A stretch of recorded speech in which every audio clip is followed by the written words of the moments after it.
Welcome back. So, Mr. Daniel, let me begin with you, Mr. Daniel. Yeah. The question of this timetable. INEC put out a timetable that's starting, everything is looking like it's going to start around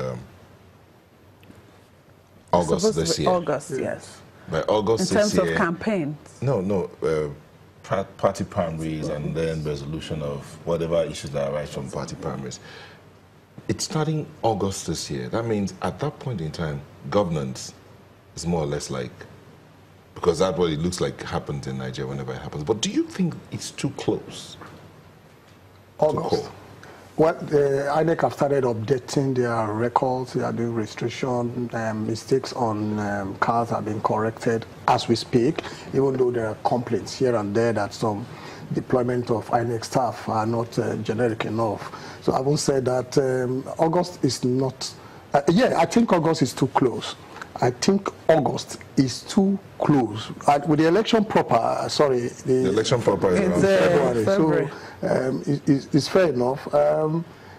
Like I said before, it is the governance of the party in power would determine election. But you heard Mr. Pt.2 talk about what has been done. I don't understand where he got all those things from. But I must admit that to some extent, yes, but I don't know, issues that I are supposed to tackle are being left unattended. We've spent so much money on power. We still have not gotten it. See, even though there are some shortcomings for Obasanjo, it was at Obasanjo's time we got GSM. It was late because even our neighbor Kutunu, they were using GSM before we started using GSM. But then we give that credit to Obasanjo. Let us do something. Yeah, corruption is being fought, even though there are companies that selectively fought. Boko Haram has been reduced to a minimal position, but the masses, populist policies should be implemented to benefit the masses. See, Matama, the elder statesman Matama told Buhari straight, the president, that look, do justice. I was impressed with that. Said, do justice to everybody. Don't select. If you act not as a party man, without prejudice to the fact that you are a party man, act as the president of the federation. Do things that will benefit the masses. Your campaign cost will be reduced because everybody will be impressed. Everybody will naturally want you back. But at the rate, I am a member of APC. I use my own personal money to vote and campaign for Buhari. I had hope that things would be very fine. But I must tell you the truth. I'm not as impressed as I'm supposed to be. Things are not the way they are supposed to be. I don't know what is happening. I take this one from Obasanjo's time. Lagos State has concluded an arrangement to get a private partnered power generating arrangement. Obasanjo refused. Is that positive partisan and positive leadership? No. The president needs to be realistic. If things continue like this for this year, I am telling you, the campaign will be very, very expensive for APC. Okay, it's not just about APC now. We're talking about all of the parties. Let's look at the timetable, INEC's timetable again. Let me come to you, Dr. Ashiru. The political campaigns for presidential is supposed to start in November and end January. Is that enough time for us to be able to know our candidates, to be able to, look at their manifestos and see if this or that is the right candidate? Well, you see, the point to note about INEC's timetable is that some of these things are defined by law, and they are not just arbitrary. The number of days that must be allowed for candidates to conduct primaries, to take complaints arising from the primaries.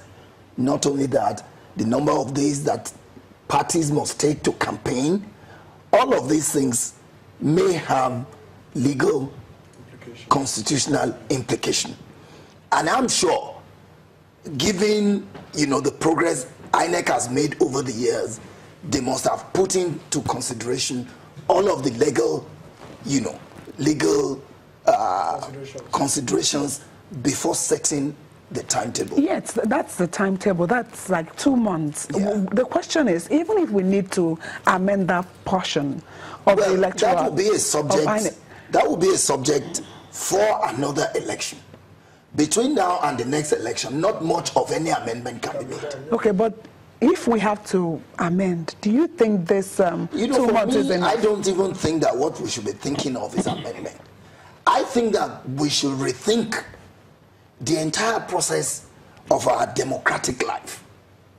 For example, I have argued severally that this competitive election that we have, ritual of competitive election every 4 years, don't seem to serve our purpose. One, it is too expensive for a very poor country like Nigeria, because in spite of all the developmental challenges, power inclusive, job, security, etc., government must cough out money from wherever to conduct that election.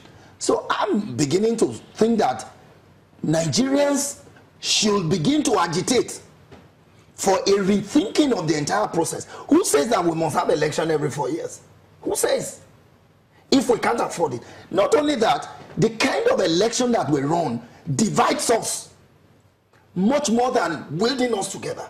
So we should also be thinking about a more consociational electoral process. It is done in some other places. I don't know why we are stuck to this every 4 years. In the next 4 years, we'll begin all of this debate again.